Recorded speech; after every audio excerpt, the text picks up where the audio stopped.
Whoever said that having ADHD is struggling to focus was lying. Having ADHD means that you struggle to regulate your focus and your attention and your mood.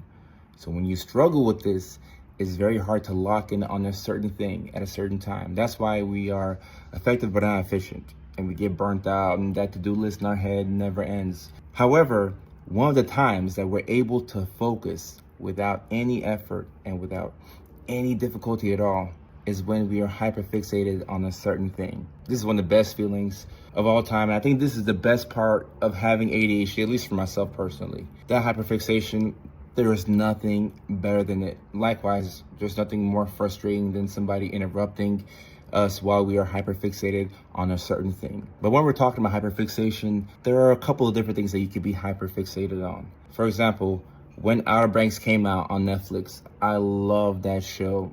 It came out during the pandemic, I think, and I would watch and rewatch episodes over and over and over and over. And to me, that's still the best show that I've ever seen on Netflix. I know that towards the latter seasons, it kind of got it wasn't as good, but that's one of my favorite shows of all time.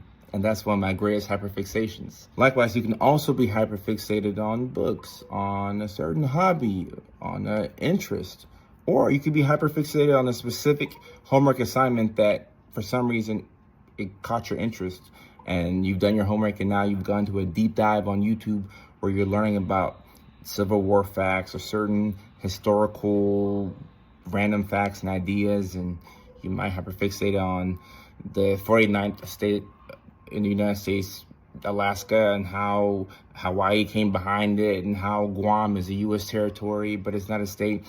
These are some of my hyperfixations. Also, you could potentially hyperfixate on a person. And this one is tricky, y'all, because if you hyperfixate on a person and you're dating them and it appears as if you're in love and everything is awesome, you gotta watch out for something interesting that's gonna happen around the 4 to 5 to 6 week mark, maybe even earlier in some people. But what's gonna happen is the dopamine is gonna wear off, and now you may still like that person, but that intense burning desire that you had is gone. And this can look like love bombing.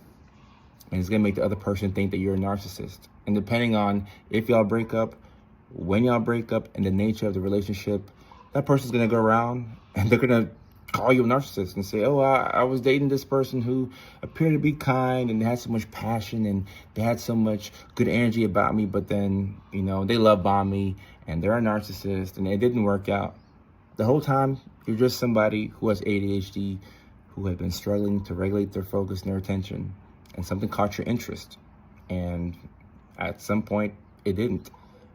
Now that last example is one of the more unfortunate versions of hyperfixations, because somebody else on the other end isn't feeling good, right?